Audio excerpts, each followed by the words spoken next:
e a rua movimentada, o povo movimentado, os ânimos movimentados, mas nós estamos aqui tranquilos. Então aquiete seu coração, na certeza de que o nosso Deus está agindo em nosso meio.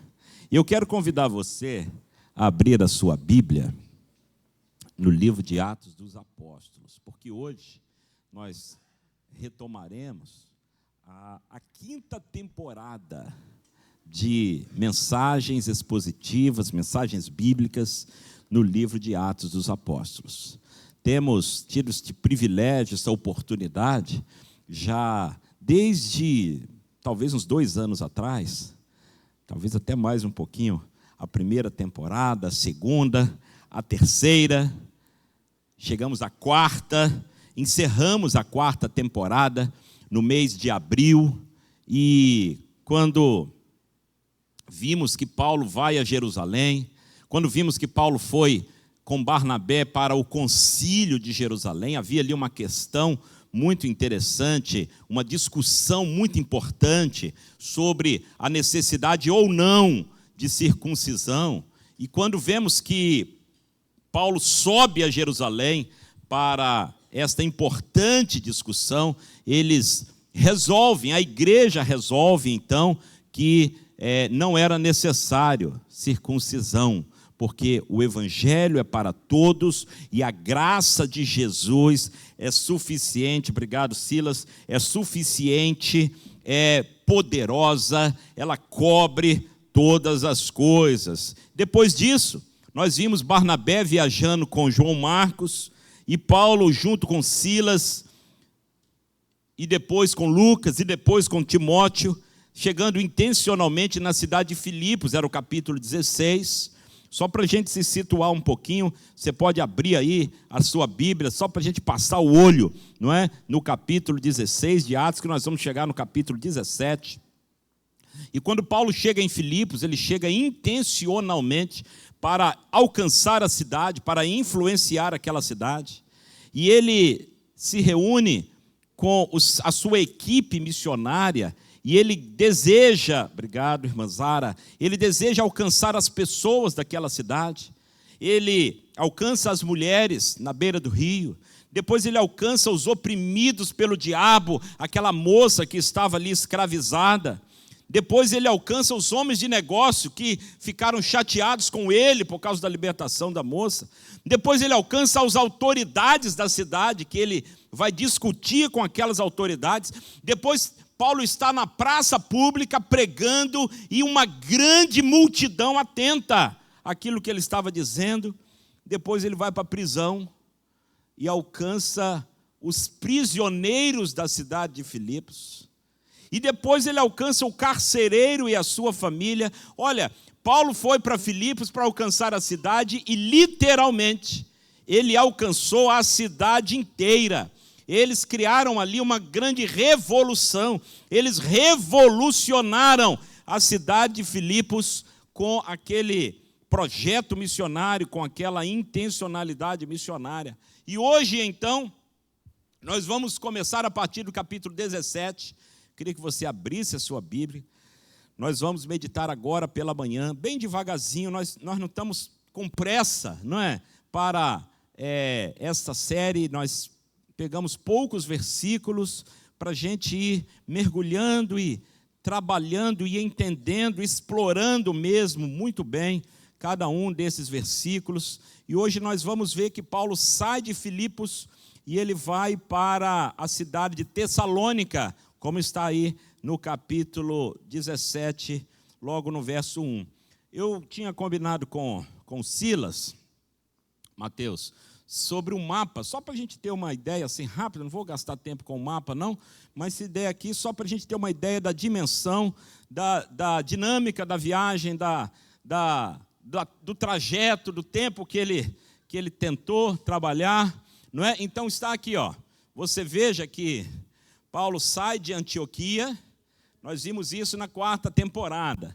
Aí ele vem para Tarso, Listra e Derbe, Icônio, Antioquia da Psídia, depois ele chega a Éfeso, Esmirna, Pérgamo, aí ele chega a Trode, onde ele tem aquela visão passa a Macedônia e ajuda-nos, e de Troade ele vai para Neápolis, a Polônia, chega a Filipos, e aí em Filipos ele alcança aquela cidade inteira, que foi o que eu acabei de dizer, e aí é o que nós vamos começar agora hoje. Ele passa por Anfípolis e a Polônia e chega em Tessalônica. Estão vendo ali? Aí ao longo dessa série nós vamos ver ele indo a Bereia, depois a Corinto, depois ele vai para Atenas. Não estou vendo Atenas aqui nesse mapa, não sei se vocês estão vendo aí. Depois ele volta visitando as igrejas e indo até Jerusalém. Lembrando, que talvez a gente possa esquecer disso, né? Que ele fez tudo isso no seu jatinho particular, não é? Ele tinha um aviãozinho que ele... Era assim, irmãos? Claro que não, irmãos, era de carro, né? Fazia isso de carro, também não era de carro. Eles faziam esse trajeto, às vezes a pé, quando era por terra, na maioria das vezes era a pé. E quando era por mar, bem, Nilson, quando era por mar, era naqueles barquinhos muito simples. Não era nesses transatlânticos, de cruzeiro, não. Eram barcos simples, viu, Otávio, você que gosta aí dos navios, dos barcos, das embarcações. Não, eram navios muito simples e às vezes até muito perigosos. Muito perigosos. E nós vamos ver que eles pegaram algumas dificuldades também na sua jornada de viagem. E em toda essa jornada, em todo esse trajeto que Paulo fez, nessa sua terceira viagem missionária, Paulo, ele sempre colocou o seu estilo de vida missionário, ele sempre imprimiu o seu estilo de vida missionário nesta equipe em que ele estava. Ele sempre transpirou isso, um estilo de vida. Nós vamos ver que Paulo tinha um certo padrão operacional. Ele tinha uma estratégia pré-definida. E esse padrão operacional e essa estratégia pré-definida, isso definia um estilo de vida que eles viviam. E é sobre esse estilo de vida, Mateus Flor, pode colocar aí, que eu quero falar com os irmãos nessa manhã. O estilo de vida missionário. O estilo de vida missionário, que para nós é o grande desafio. Vejam, eu não quero aqui apenas identificar o estilo de vida missionário de Paulo, de Silas, de Timóteo, de Lucas, deles lá. Não.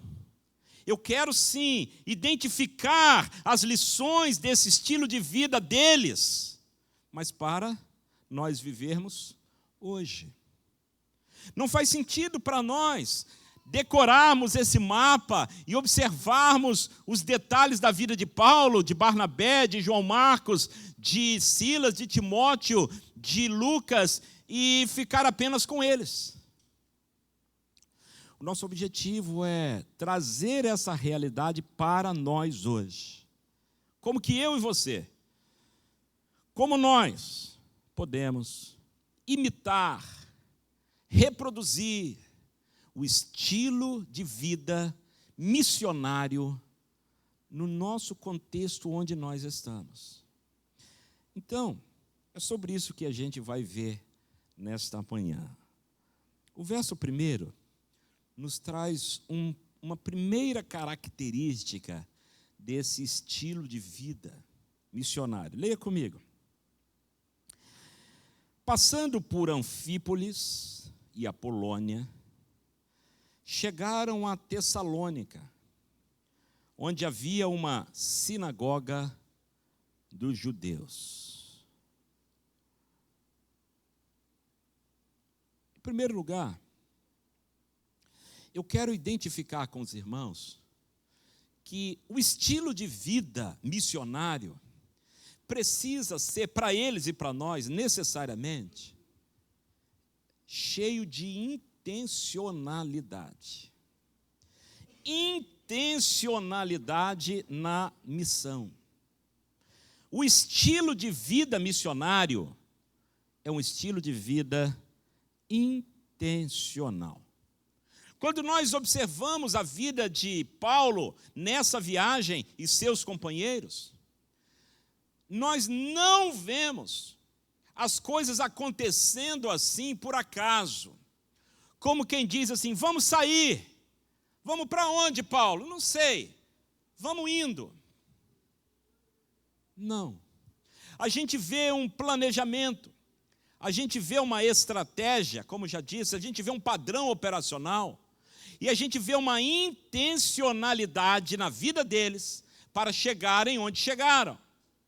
Quando a gente olha para aquele mapa que a gente olhou agorinha mesmo, a gente observa que eles andavam grandes distâncias. Quando a gente lê o verso 1, preste atenção nos detalhes do verso 1, porque eles passam por Anfípolis e não param. Eles passam por Apolônia e não param. E eles chegam a Tessalônica. Eles foram intencionalmente a Tessalônica e não casualmente. Eles tinham um projeto determinado de ir a Tessalônica. Eles tinham uma intencionalidade no cumprimento da missão. O estilo de vida missionário requer de mim e de você intencionalidade. Às vezes, a gente perde isso. E parece que a gente conta com a sorte, com o acaso. Vocês já viram a história de alguém, um rapaz ou uma moça, que queria muito cursar medicina? Aí,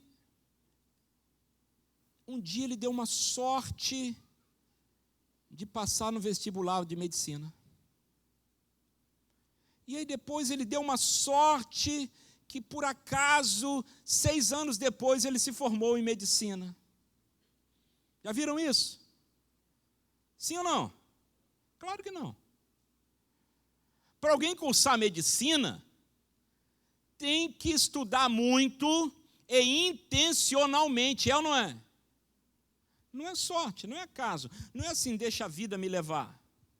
Ou então alguém que se tornou juiz de direito, o cara deu uma sorte porque ele fez um concurso e passou para juiz de direito na sorte. Já viram isso, irmãos? Não, isso não existe. Para alguém passar no concurso para ser juiz de direito, tem que estudar muito, tem que se dedicar muito, tem que abrir mão de muita coisa para virar noites e mais noites estudando, até conseguir passar naquele concurso. Não é sorte, não. É intencionalidade. Você já viu alguém que entrou nas Forças Armadas, na Marinha, tem muita gente da Marinha aqui, entrou na Marinha assim, por acaso, de repente virou almirante. Vocês conhecem algum almirante assim que, de repente, maior sorte, conhece ou não? Claro que não. Tem toda uma carreira, tem toda uma disciplina, tem cursos, tem que trabalhar intencionalmente. Eu quero chegar a cabo, sargento. Na verdade, ele não consegue, eu acho que ir até almirante, né? Sendo praça, consegue, Otávio? Eu acho que não, né? Tem que entrar como oficial e tal. Então, você já tem que fazer o concurso para oficial. Aí entra tenente de não sei o quê. Eu não sei os nomes da marinha, não. Capitão de fragata, de não sei o que lá, até chegar ao almirante. Intencionalmente, não é sorte. Você já viu alguém que, de repente, defendeu uma tese de doutorado, se tornou doutor? Assim, do nada. O cara deu maior sorte. Vocês viram isso? Ah, olha, de repente eu caí assim, era uma banca, e me examinaram, eu ganhei o título de doutor. Vocês já viram isso? Existe isso, irmãos? Não. Tem que estudar, tem que se esforçar, às vezes 4, 5, 6 anos de mestrado e doutorado, fora a graduação. Intencionalidade. A vida é assim. A vida requer de nós intencionalidade. Eu estou falando de coisas mais complexas, mas deixa eu falar de coisas mais simples. Saindo daqui, nós vamos para casa almoçar.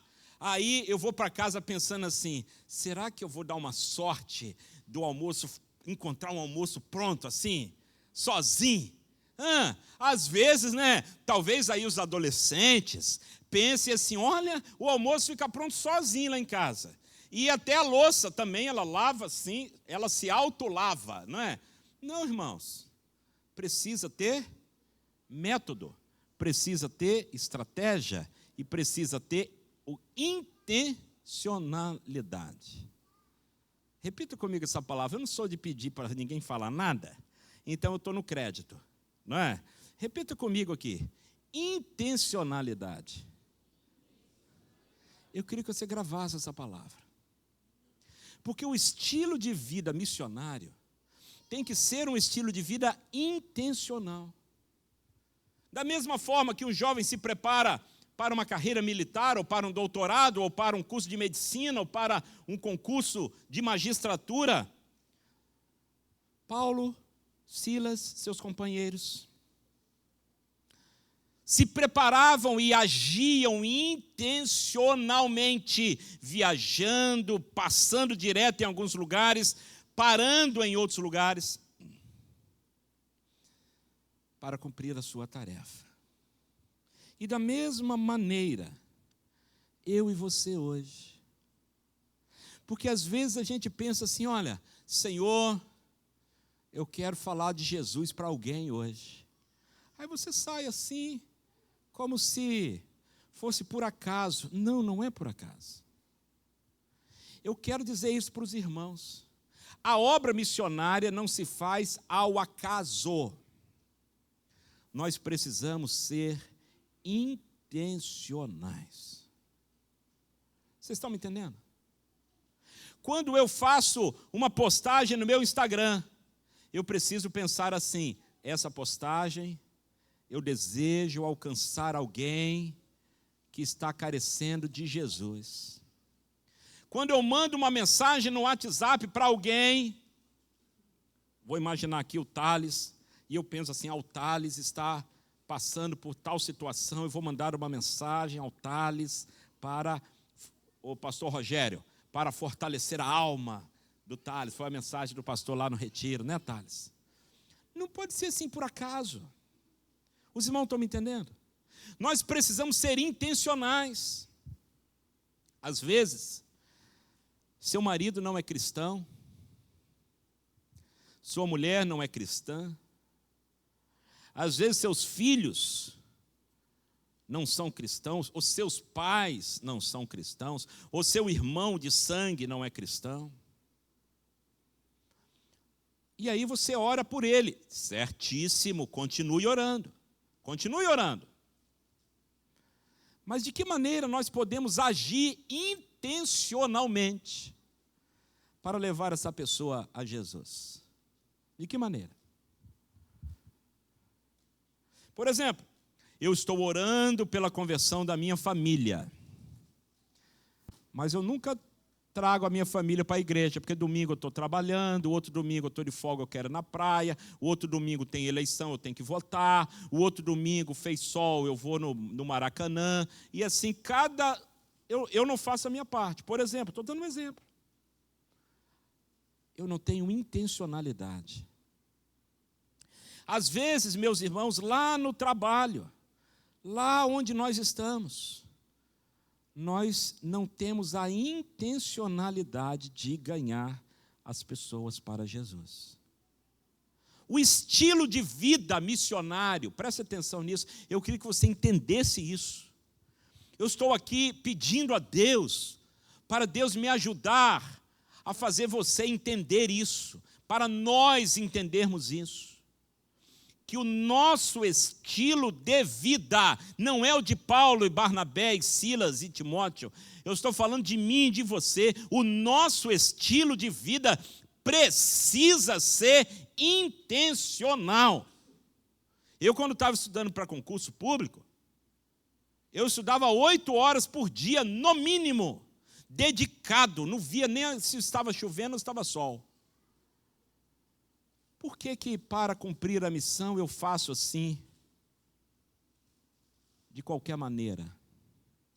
Nós precisamos ser intencionais. Paulo e Silas, juntamente com juntamente com Timóteo e Lucas, saíram intencionalmente para plantar igrejas, anunciar o evangelho, levar a mensagem de salvação. E quando nós vemos isso, percebam comigo, eles tiveram que renunciar muita coisa. Sim ou não? Eles saíram das suas casas. Eles deixaram a sua cidade. Paulo tinha emprego, irmãos. Paulo tinha profissão. Paulo não era vagabundo, não. Paulo tinha emprego, trabalho e profissão. Além de construtor de tendas, ele era mestre rabi. Ele poderia ter uma vida muito tranquila em Jerusalém, do ponto de vista financeiro, profissional e até social. Mas ele abre mão daquilo tudo e intencionalmente ele sai, ele viaja para cumprir a missão. Eles pagaram um preço de uma viagem perigosa, de risco de vida por conta dos seus perseguidores, e a gente já viu isso, vai continuar vendo, perseguição que sofreram.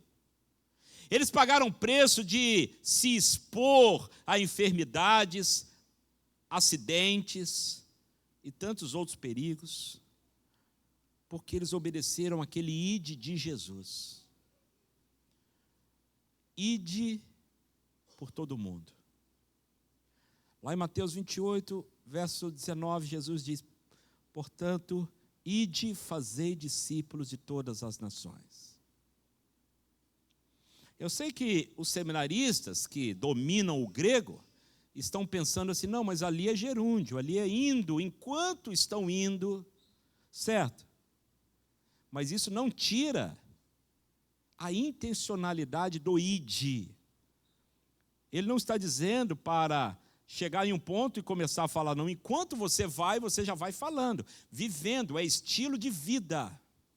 Mas nós temos que ter intencionalidade. Paulo, Silas, Lucas e Timóteo foram para Tessalônica intencionalmente. Eu e você, irmãos, também precisamos ser intencionais. Intencionais. Como Jesus. Pensem comigo aqui. Por que Jesus veio ao mundo? Por acaso? De repente Jesus nasceu. Foi assim? Jesus, quando viu, tropeçou no céu, caiu na terra. Foi assim, irmãos? Não. Ele intencionalmente veio. Lá no Evangelho de Marcos, no capítulo 1, ele diz assim: convém que eu vá de cidade em cidade, de aldeia em aldeia, porque para isto eu vim. Em outros lugares, como no Evangelho de Lucas, no capítulo 19, verso 10, ele diz: eu vim buscar e salvar o perdido. Ele não veio à toa, ele veio em missão e ele sabia o que estava fazendo aqui. Algumas pessoas ficam com pena de Jesus, especialmente quando assistem aqueles filmes no período da semana chamada Santa, e você, coitadinho de Jesus, né, lá na cruz. Coitadinho não, irmãos. Ele veio para isso, e coitadinho de nós, se não fosse Jesus. Ele veio em missão para morrer, para nos salvar, para pagar o preço do nosso pecado. Jesus veio intencionalmente à terra cumprir a sua tarefa. Como que eu e você vamos viver assim, deixando a vida nos levar? Nós precisamos ser intencionais. Um grande missionário, talvez você já tenha ouvido falar dele, chamado William Carey. Alguns o conhecem como Guilherme Carey. Ele era sapateiro. E ser sapateiro não era uma profissão ruim, não. Eu estou falando do século XVIII, 1790, por aí. E eram as grandes profissões dos artesãos. E ele era sapateiro e era pastor batista na Inglaterra. E o William Carey, vendo os batistas na Inglaterra crescendo, final do século XVIII, 1780 e pouco, 1790, ele se sente desafiado a sair da Inglaterra e ir para alcançar os povos pagãos. Ninguém fazia isso.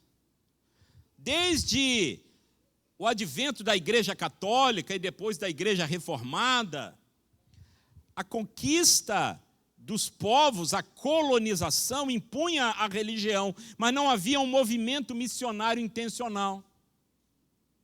Aí o William Carey começou a sonhar, olha aqui, irmãos, sonhar em sair do seu país, sair da sua sapataria, sair da sua igreja, sair do seu conforto, e ele queria ir para a Índia.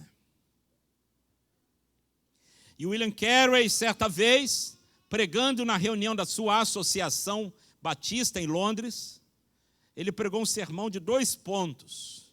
Ele disse assim: empreendam grandes coisas para Deus e esperem grandes coisas de Deus.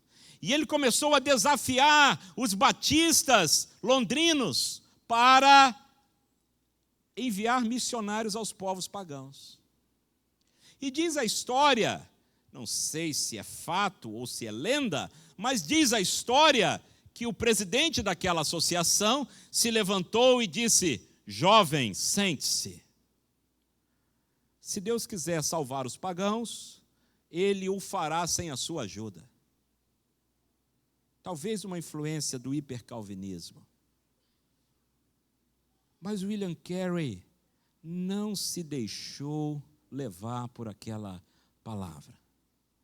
Ele continuou falando: precisamos enviar missionários para os pagãos, precisamos enviar missionários para a Índia, precisamos enviar missionários que eles estão em trevas.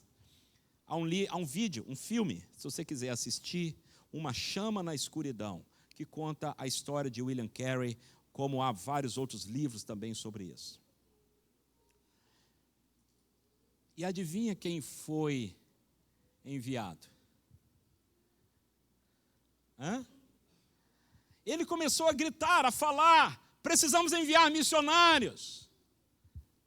E adivinha quem foi o missionário enviado? William Carey. Em 1792, alguns pastores se juntaram, organizaram a Associação Batista Missionária Britânica e enviaram William Carey para a Índia. Sofreu demais, mas mudou a realidade daquele país. E William Carey, ele é conhecido como o pai do movimento moderno de missões, porque intencionalmente ele saiu para ir ao campo missionário. Um pouco antes de Carey, havia um outro grupo, chamados os morávios, ou boêmios, dependendo da literatura, ali na Alemanha, Áustria, aquela região. E aqueles cristãos morávios, eles tinham um ímpeto tão grande de evangelizar, de fazer missões. Eles tinham, preste atenção nisso aqui, irmãos, que isso toca o meu coração. Eles tinham uma intencionalidade tão grande. Sabe o que eles faziam?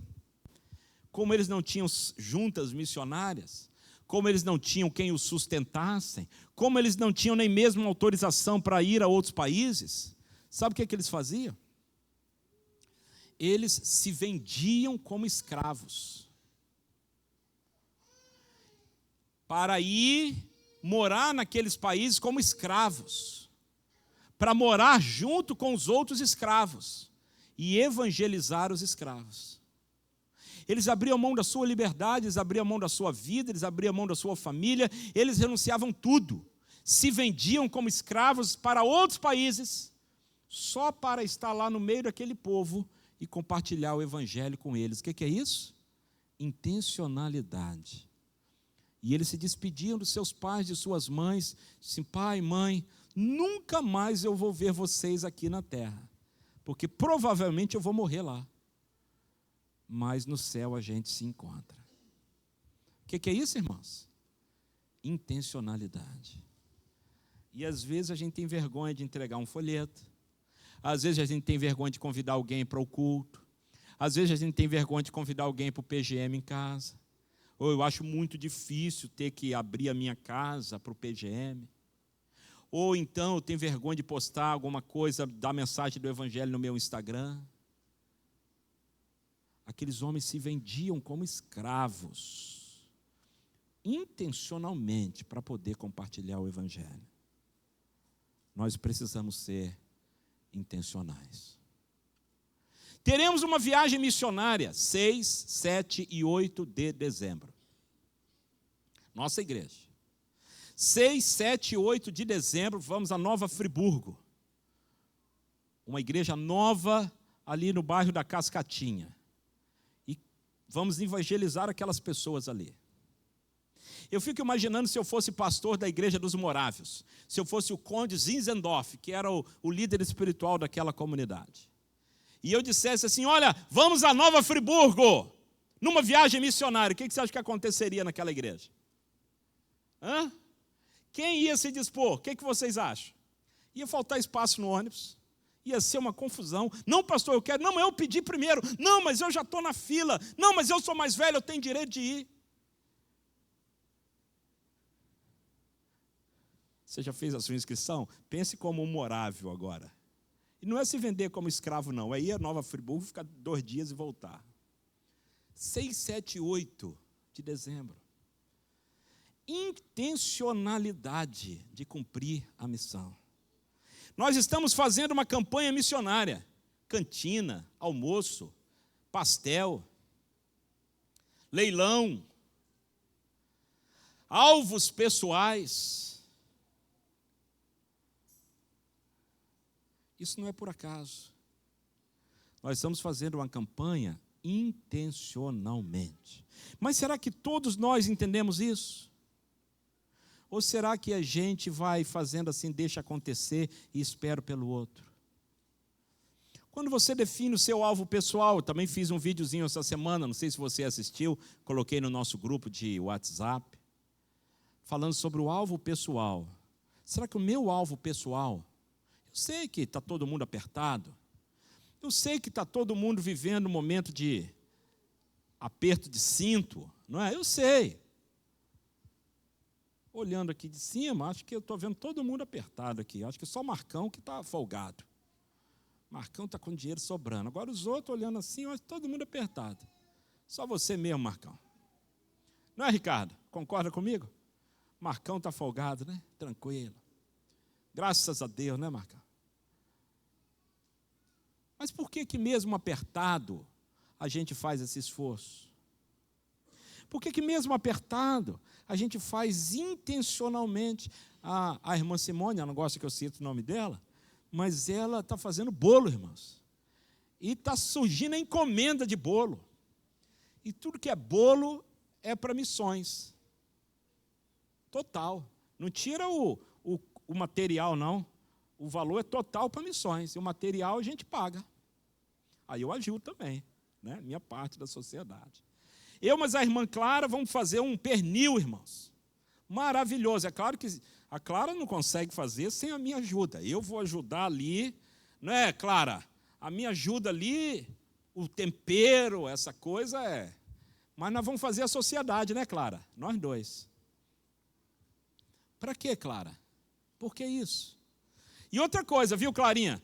Eu mesmo vou arrematar. Eu quero arrematar, porque vai ficar bom demais. Por quê, irmãos? Por quê? Porque nós temos uma intencionalidade de alcançar o Brasil.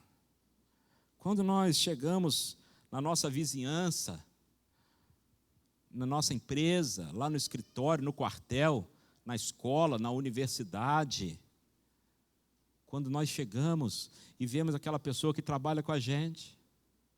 Sabe aquele seu colega de trabalho? Aquele vizinho, aquela vizinha boa que, quando você está precisando de ajuda, ela te ajuda, ela toma conta das suas crianças. Mas às vezes, irmãos, está ali sem ouvir de Jesus, indo para o inferno. E você não fala nada, eu não falo nada. Como é que pode? Como pode eu conviver com alguém que a mesa dele é do lado da minha? E eu amo essa pessoa, convivo, vamos almoçar junto. Vamos comprar marmita junto, hein, Daniel? Vamos junto comprar marmita.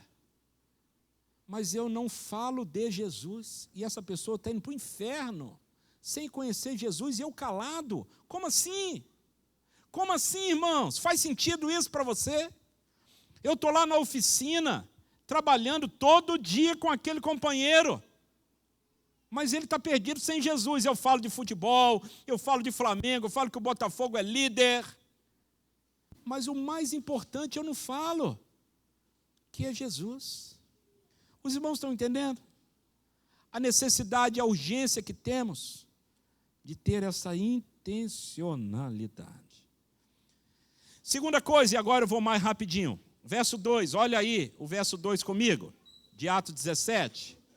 Olha aí comigo o verso 2. Seguindo o seu costume, Paulo compareceu à reunião deles e por 3 sábados examinou com eles as Escrituras. O final do verso 1 diz, dá uma olhadinha no finalzinho do verso 1, que eles foram a Tessalônica, onde havia uma sinagoga dos judeus. E aí Paulo vai à reunião da sinagoga dos judeus. Paulo estava atento às oportunidades. Esse é a segunda característica de um estilo de vida missionário. Atento às oportunidades. Primeiro, a intencionalidade na missão. Mas segundo, atento às oportunidades. Porque, veja bem, Paulo sabia que estava ali uma sinagoga. Paulo sabia que ele era judeu e mestre. Paulo sabia que ele tinha condições de chegar e influenciar. E ele não perde aquela oportunidade. Ele vai à sinagoga e ele comparece lá. E por 3 sábados ele examina as Escrituras com aqueles judeus. A sinagoga estava ali. As portas estavam abertas. Havia naquela sinagoga pessoas interessadas.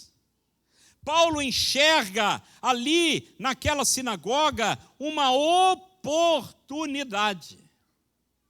E se você observar, Paulo estava assim com o radar ligado. Lá em Filipos ele não tinha sinagoga, ele foi para a beira do rio onde tinha uma mulher orando.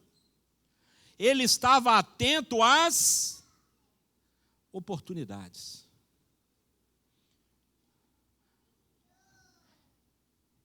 Atento às oportunidades.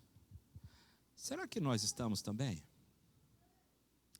Atento, radar ligado assim, ó.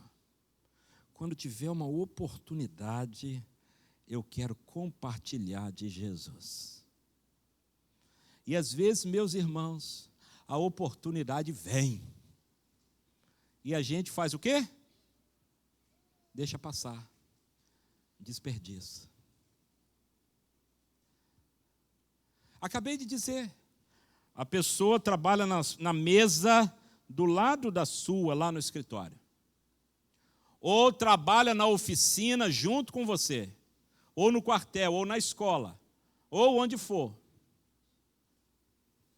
E você tem contato com essa pessoa todos os dias da semana. Segunda, terça, quarta, quinta, sexta.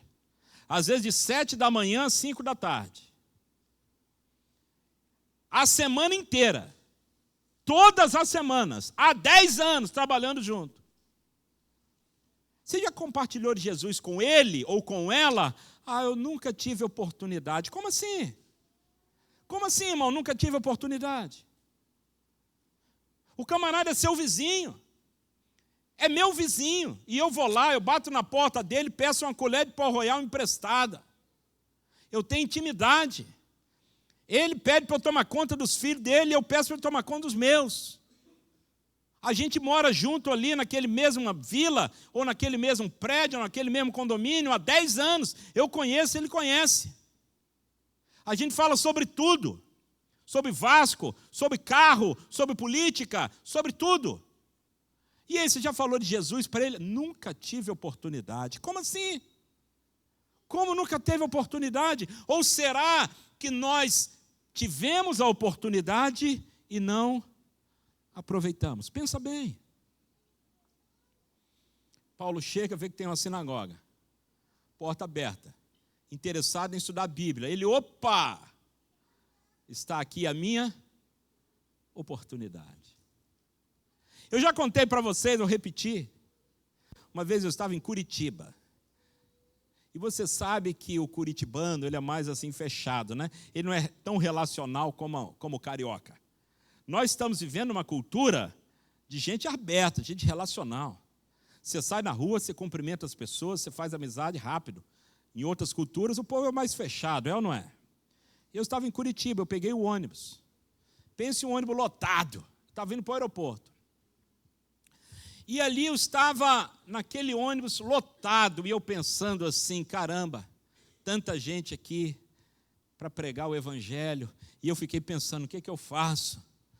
Eu começo a pregar aqui, mas eu estava todo exprimido, irmãos. Eu começo a pregar aqui nesse ônibus, o que eu faço? O coração queimando, ardendo. De repente o ônibus parou em frente à PUC, lá no Paraná, e aquele ônibus esvaziou todo. Era aquele ônibus articulado, vermelhinho deles, e esvaziou o ônibus todo. E eu falei assim, puxa vida, não falei de Jesus para ninguém. Ficou eu e o motorista. E eu não podia conversar com o motorista. Aí tinha uma moça sentada. Aquela moça estava sentada, encostada assim na janela do ônibus, aquele frio de Curitiba. Ela toda agasalhada, com um fone de ouvido, encostada a cabeça no vidro e dormindo. E aquele monte de cadeira vazia. Aí eu pensei assim, vou sentar onde? Na cadeira vazia, claro. Mas sabe aquele incômodo do espírito? Assim, senta do lado dela. Aí eu pensei assim, Senhor amado, tanta cadeira vazia, eu vou sentar justo do lado da moça, eu gordo desse jeito, espremer a moça ali, ela pode até pensar mal de mim, que eu estou interessado em outras coisas, eu vou sentar em outra cadeira. Pensei, certo ou não pensei? Fala para mim. Pensei. Mas o Espírito me incomodou, pastor Cláudio Moisés, que eu pensei assim, não, tem que sentar do lado dessa moça. Aí eu sentei do lado da moça, com muito cuidado para não esbarrar nela. Sentei, com aquela vontade de falar de Jesus para ela, mas a moça dormindo, irmãos, e o fone de ouvido. Indo para o aeroporto, eu pensando, daqui a pouco chega no aeroporto, eu não falo nada. Aí eu virei para ela e falei assim, ó, cutuquei ela, aí ela levantou assim, tirou o fone, adivinha o que eu falei com ela?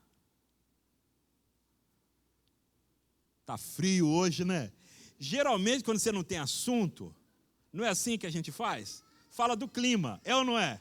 Tá frio, tá calor, você quer puxar um assunto, aí eu falei assim, tá um frio hoje, hein? Aí a moça, tá mesmo, botou o fone e... Aí eu falei, Senhor, eu tentei. Senhor, eu tentei, Senhor. Posso agora sentar na outra cadeira? Mas o Espírito me incomodando, cutuca de novo. Eu falei, Jesus amado. Aí eu, cutuquei ela de novo. Aí ela tirou o fone já com a cara feia. Aí eu falei assim, eu pensei assim, eu tenho que emendar numa frase atrás da outra para ela não dar chance dela botar o fone de novo. Aí eu falei assim, porque eu sou do Rio de Janeiro e lá na minha cidade faz esse frio não. Lá é um calor enorme. Você já foi no Rio de Janeiro? Olha, que cidade maravilhosa, uma paz, um clima gostoso, não tem perigo, não tem assalto, não tem nada. Aí ela viu que eu estava ali querendo puxar uma conversa, ela já se ajeitou, puxou, tirou o fone, eu falei, não, nunca fui no Rio de Janeiro, não gosto de calor não. Aí eu falei assim, mas escuta, e você conhece Jesus? Aí ela disse para mim assim, bom, eu fui batizado na igreja dos Mormons. Aí eu disse, Senhor, o Senhor não está me ajudando. Aí eu respondi assim, mas você conhece Jesus? Eu não vou entrar em discussão de mormon, irmãos. Eu no ônibus. Eu tinha 5 minutos até chegar ao aeroporto, vou entrar em discussão de mormon. Mas você conhece Jesus? Eu disse, não. Então deixa eu te explicar aqui quem é Jesus. Aí comecei a falar, é Deus que encarnou, veio ao mundo, pá, sem pecado, morreu na cruz, pá, ressuscitou, curou o cego, pagou o preço. E a gente chegando perto do aeroporto. E aí eu chegando, eu disse assim, escuta, você quer entregar a sua vida para Jesus? Ela, eu quero. E ali no ônibus, eu pude orar com aquela moça. E ela entregar a vida dela para Jesus. E quando chegamos no aeroporto, eu anotei o telefone dela, passei para um pastor amigo meu em Curitiba, e ela ficou de ir lá na igreja. E quando a gente desceu do ônibus, eu fui para o terminal, e ela disse assim, eu estou vindo aqui, porque eu vou encontrar meu namorado. E quando eu encontrar meu namorado, eu vou contar para ele quem é Jesus. Para ele também abrir o coração dele, como eu abri nesta noite. Aproveitar as oportunidades que Deus nos dá. Não faça polêmica. Não entre em polêmica. Paulo sabia que os judeus esperavam o Messias. Paulo sabia que havia um ponto de contato. Aqueles judeus aguardavam o Messias. Então ele não foi discutir sábado, ele não foi discutir se comia carne de porco ou se não comia. Ele foi falar do Messias. Ele não entrou em polêmicas. Ele não entrou em coisas que afastasse, mas ele buscou conexões, ponto de interesse. Às vezes a pessoa está lá, você vai falar de igreja, ele não gosta de igreja. Vai falar de pastor, ele tem raiva de pastor. Mas você fala de esperança. Às vezes está precisando de esperança. E a gente vai buscando pontos de contato, ponto de interesse. E a gente vai aproveitando as oportunidades. E vejam que Paulo foi quantos sábados? 3 sábados. Ele insistiu, ele perseverou. Ele não desistiu de primeira, porque às vezes dá vontade de desistir de primeira. Não, eu falei com a minha vizinha, mas ela me deu um fora. Não, eu falei com o meu colega do quartel, mas ele me deu um fora. Peça a estratégia a Jesus e tente de novo, e de novo, e de novo, e de novo. O irmão Wagner, vou contar aqui, se ele achar ruim, depois ele me perdoa. Mas o irmão Wagner, quando não era crente, o Marcão se converteu, e o Marcão ia falar de Jesus para o Wagner e para a irmã Luzia. E quando o Wagner ia embora, quando o Marcão ia embora, o Wagner dizia assim, ô mãe, mas o Marcão está muito chato, enjoado, só fala de Jesus, eu não quero saber de Jesus não, está enjoado. Era assim, Wagner? Mas o Marcão insistiu, está aí o Wagner, está aí a irmã Luzia, está aí a Núzia, está aí todo mundo. Porque às vezes você leva um fora, aí você desiste. Desista não. Paulo perseverou 3 sábados. Aí depois ele abriu o leque para outras oportunidades. Aproveite as oportunidades. Por fim, para a gente terminar, o verso 3 nos fala que quem tem um estilo de vida missionário, intencional, aproveitando oportunidades, e em terceiro lugar está focado em Cristo, o foco em Cristo. O verso 3 diz assim, explicando e demonstrando que era necessário que o Cristo sofresse e ressuscitasse dentre os mortos. E dizia, este Jesus que vos anuncio é o Cristo. Hoje à noite eu vou me deter mais no verso 3, no aspecto mais teológico deste verso. Mas eu quero dizer que quando Paulo estava anunciando o Evangelho no seu estilo de vida missionário, ele não perdia tempo com questões secundárias. Às vezes nós queremos discutir time de futebol. Você brincar com time de futebol é legal, mas a gente perde tempo demais com isso. Ele não perdia tempo com questões políticas. Você não vê Paulo discutindo assim, olha, porque César Augusto, porque Pilatos, porque nós vamos lançar uma chapa. Irmãos, ele não perde tempo com isso, não. Eu não estou dizendo que não é importante falar de política. Eu acabei de orar agora mesmo sobre o dia de hoje, que é o dia das eleições, um dia importante, disse isso aqui, mas nosso foco é Cristo. Tem gente que se perde idolatrando políticos, de um lado ou de outro. Tem pastores que às vezes se perdem, deixando o foco em Cristo para colocar o foco na política. A política é boa, é necessária. Nós precisamos ter posicionamento político. Como pastor, eu preciso falar dessas coisas com os irmãos. Falei ao longo da semana. Mas o nosso foco é Cristo. Paulo não se deixava distrair com outros assuntos. Ele não foi para a sinagoga discutir se comia carne de porco. Ele foi para a sinagoga para falar de Cristo. O foco em Cristo. A mensagem central é Cristo. O estilo de vida é falar de Cristo. Tem gente que o estilo de vida é ser Flamengo. Está errado. Não é errado ser flamenguista, não é errado ser vascaíno, não é errado gostar de futebol, não é isso. Mas o nosso estilo de vida não pode ser futebolístico. O nosso estilo de vida precisa ser missionário.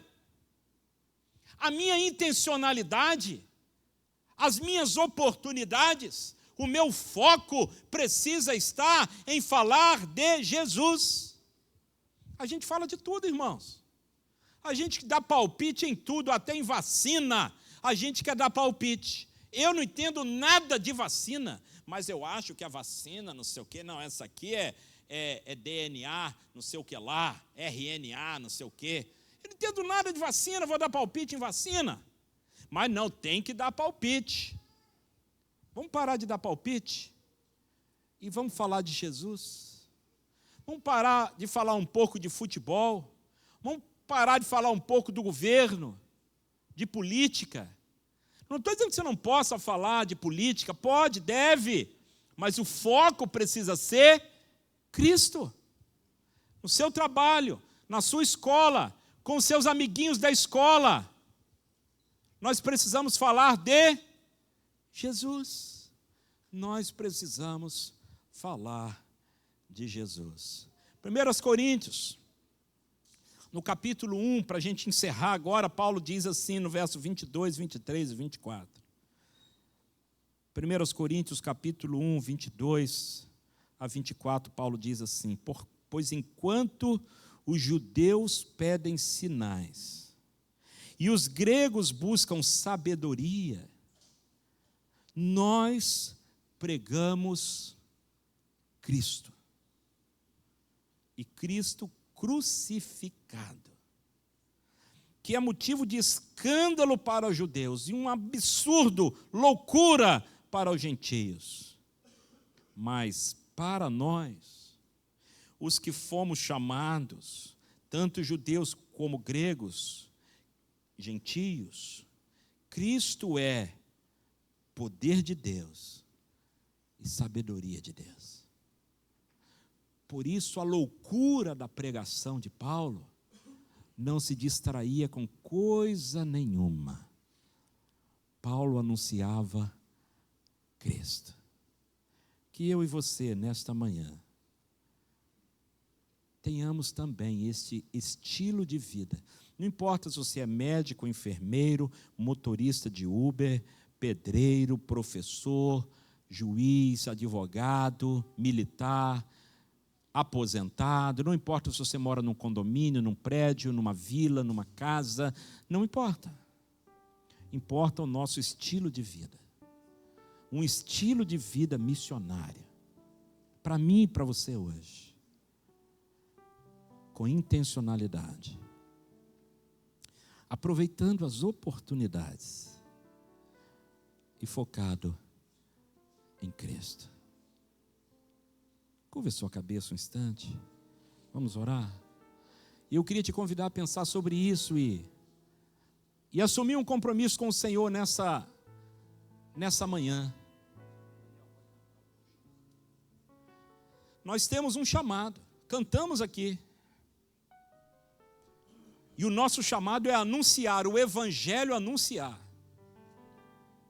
Esse chamado não era só para William Carey, não era só para os morávios. Esse chamado é para mim e para você. Não era só Paulo e Silas, sou eu e você.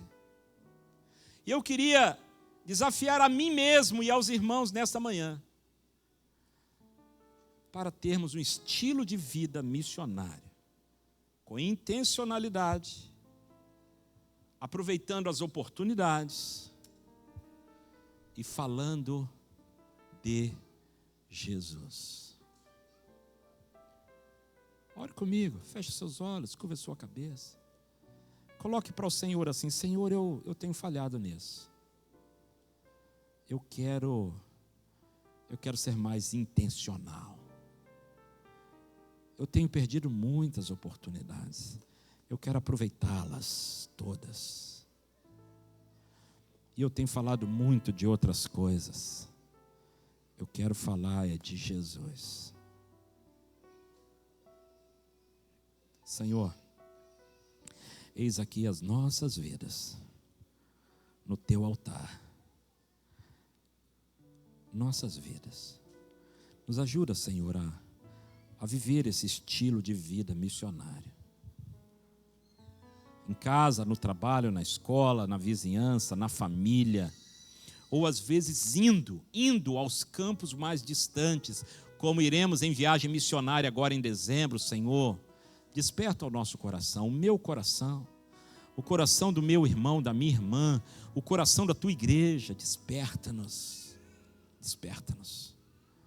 para experimentarmos este grande poder do Senhor nas nossas vidas e vermos o Brasil transformado, o mundo transformado, não pela política, não pela ciência, não pelo esporte, mas pelo poder do Evangelho da cruz.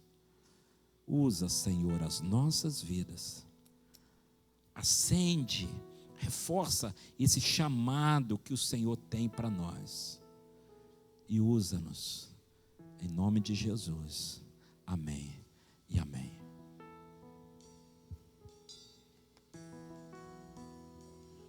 Eu não vou parar, a estrada é muito longa, vou continuar. Mesmo em meio às lutas, eu não estou só, te sinto aqui. A vida é mesmo assim, tantas aflições eu tenho que enfrentar, pois o Senhor está sempre a me proteger. Te sinto aqui. Quando o vento sopra contra mim, os problemas tentam me abater, eu me lembro grande eu sou, me enviou. Eu tenho um chamado, jamais vou me calar. Eu tenho um chamado, o Evangelho anunciar, e eu fui escolhido do ventre da minha mãe. Eu sei que Deus não abre mão de mim, não. Eu tenho um chamado, eu tenho um chamado, jamais vou me calar. Eu tenho um chamado, o Evangelho anuncia, e eu fui escolhido do ventre da minha mãe. Eu sei que Deus não abre mão de mim, não. Eu sei que Deus não abre mão de mim, não. Eu sei que Deus não abre mão de mim, não. Eu tenho chamado. Amém, glória a Deus. Iremos passar agora para o nosso momento missionário.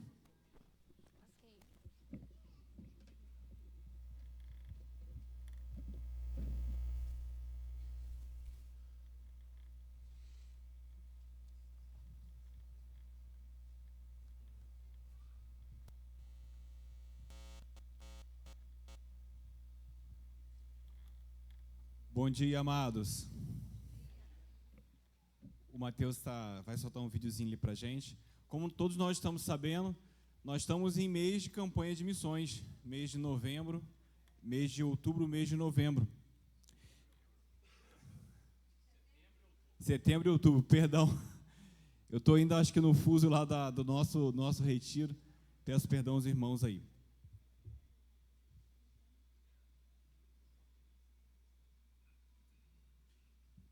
Desculpa, amados.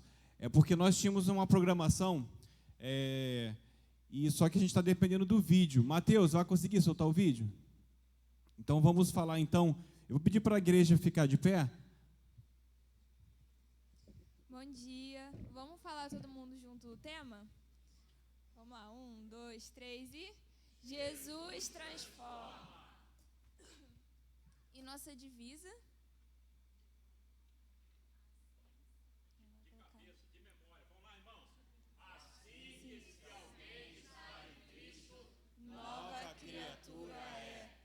As coisas velhas já passaram, eis que tudo se fez novo. Amém. E o nosso alvo, quem lembra? Amém. Amados, o pastor já falou muito hoje aqui sobre a nossa responsabilidade no reino do Senhor. Deu aqui o exemplo do William Carey. Vai soltar, Mateus? Vamos ver primeiramente o nosso vídeo missionário.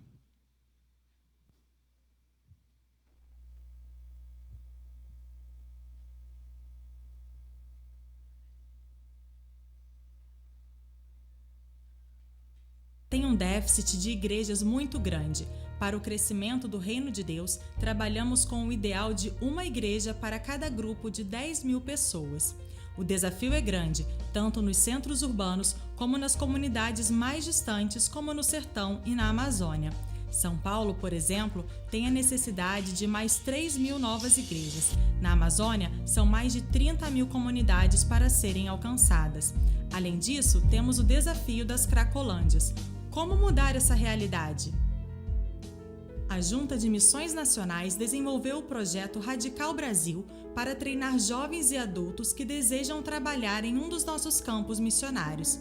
Nossos alunos recebem um treinamento completo. Eles contam com a mentoria de um missionário experiente, estudam uma formação teológica consistente com forte ênfase missionária e atuam na prática ministerial. Existem oportunidades de atuação em projetos para transformação social, os quais são denominados projetos de compaixão e graça, ou em projetos para a criação e fortalecimento de igrejas batistas, denominados projetos de plantação de igreja. Atualmente, temos oportunidades na Cristolândia e Viver, na Amazônia, no Sertão, no Sul, no Pantanal, no Cerrado, em centros urbanos e também entre os surdos. A jornada do Radical começa com a inscrição online em um dos nossos processos seletivos. Todas as informações estão descritas na plataforma. Após a aprovação, o candidato passará pelo treinamento e imersão, que estão divididos em 3 etapas. A primeira etapa é pelo EAD na plataforma da Unimissões da JMN. A segunda etapa é a imersão, realizada nas sedes dos estados correspondentes ao projeto, com duração de 30 dias, onde serão vivenciados a realidade e o contexto cultural local. Após 3 meses, o missionário radical vai para a terceira etapa, na qual ele seguirá para o campo missionário designado em algum município da região, onde continuará sua experiência de aprendizado prático e teórico. Também temos o Radical Mais, que possibilita o aprendizado de forma biocupacional, isto é, participar do programa radical enquanto atua em sua carreira ou profissão. Nesta modalidade, todo o treinamento se dá em 24 meses com aulas em formato EAD e, enquanto o radical atua na plantação de igrejas, recebe mentoria e formação ministerial contextualizada. O Projeto Radical Brasil é também uma forma de levar a força da juventude para os campos missionários. Com esta força missionária, dedicada a falar do amor de Deus nos mais diversos contextos do Brasil, milhares de brasileiros serão alcançados com as boas novas de transformação em Cristo Jesus. Glória a Deus, irmãos. Nós somos uma igreja privilegiada. Nós temos aqui o nosso pastor Samuel Mouta, né, que trabalha na Junta de Missões, tem uma importante função lá. Nós temos o nosso missionário Daniel também aqui.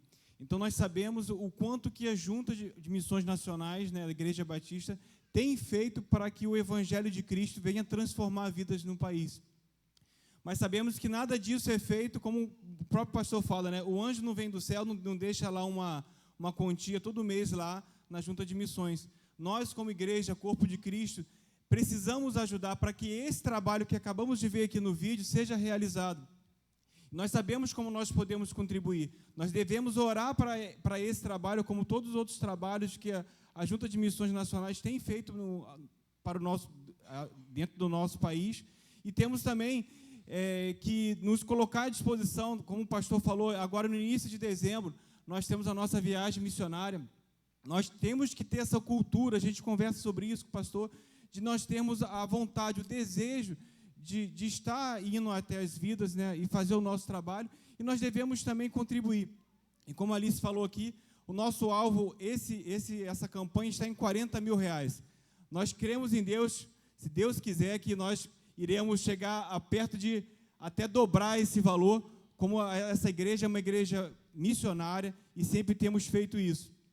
E nós viemos falar também sobre o nosso alvo pessoal, que o pastor já falou aqui, né? Nós devemos colocar no nosso coração o desejo, né? Como o pastor falou, nós temos as nossas dificuldades, cada um aqui está envolvido nas suas finanças, mas devemos colocar o desejo no nosso coração, separar um valor para Deus, para essa campanha, e dar o melhor para essa campanha, porque assim nós estaremos ajudando os nossos missionários. Lembrando que nós, nessas ofertas, nosso alvo pessoal, devemos colocar 1 centavo no final. Amém? Agradeço pela oportunidade. Muito bem, obrigado Alice, obrigado Léo.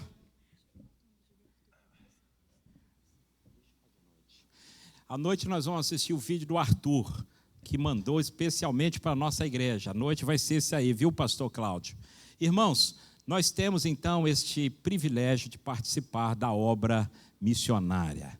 Deus tem abençoado a nossa igreja e abençoado as nossas vidas, e para nós é um privilégio. Eu disse aos irmãos, R$40 mil é um alvo assim que nunca antes tivemos. É muito desafiador para a gente. Humanamente falando, talvez seja impossível, mas diante do Senhor nós vamos alcançar em nome de Jesus. Compromisso de cada um de nós. Alegria deste privilégio de participar da obra missionária. E, além da obra missionária, é privilégio e alegria também participarmos com os nossos dízimos e ofertas para o sustento da obra do Senhor. Reconhecimento de que Deus nos dá todas as coisas, que tudo vem das mãos dEle. E, por isso, nós devolvemos com fidelidade, com alegria e com gratidão nossos dízimos e a nossa oferta missionária. Dízimo, é fidelidade. Oferta missionária é o que vai além do dízimo. É expressão de amor, de compromisso com a causa do Senhor Jesus.